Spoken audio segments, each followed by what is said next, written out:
Poursuivant leur feuille de route, les différents acteurs et parties prenantes du processus d'aménagement intégré du territoire dans le cadre de l'exécution du projet paysage forestier du Nord Congo ont tenu leur quatrième atelier de la plateforme de concertation multisectorielle et multi-acteurs ce 12 novembre 2024 à Brazzaville dans le but de présenter les préliminaires de la dernière réunion et projeter la suite des travaux sous la conduite de M. Marcel Moukissi, conseiller auprès du ministre de l'économie forestière. Il a été mis en place une plateforme de concertation multisectorielle et multi-acteurs.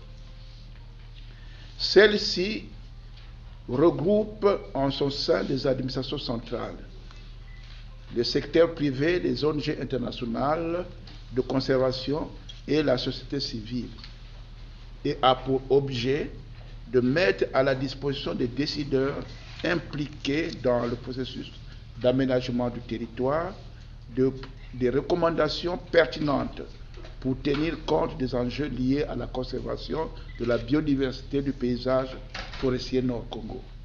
À ce titre, je voudrais donc vous inviter au cours de cet atelier à analyser et échanger objectivement sur les questions territoriales. Comme le veut sa vocation principale, le projet paysage forestier Nord-Congo est orienté vers la valorisation économique du secteur forestier, industriel et la conservation de la biodiversité en particulier. Il a été question ici de tenir compte des orientations stratégiques figurant dans la politique sectorielle tout en veillant à préserver les forêts et les services écosystémiques.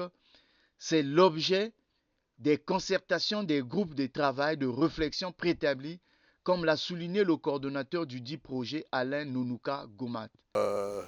Aujourd'hui, c'était essentiellement écouter les groupes thématiques qui ont fait des présentations sur la base des réflexions qu'ils ont eu à faire sur ces thématiques que je venais de rappeler. Et la trentaine qu'on était, qui fait partie de la plateforme elle-même, qui regroupe les administrations centrales, la société civile, le secteur privé, les représentations des ONG de conservation, on s'est retrouvés pour partager, discuter, débattre autour de ces thématiques. Et donc, à partir de ces débats, on a pu relever certaines situations qui a amené à ce qu'on puisse faire des recommandations pour servir d'outils d'aide à la décision. Cette séance de travail a permis aux participants d'appréhender et de partager les avancées et les points critiques identifiés, de recueillir les suggestions et recommandations afin d'améliorer la feuille de route et les priorités qui seront mises en œuvre avant le prochain atelier prévu en fin de cette année en cours. Il faut retenir le fait qu'on a constaté que dans le secteur, il manque par exemple la promulgation de la loi d'orientation en matière d'agriculture. C'est fondamental, il faut qu'il y ait ça.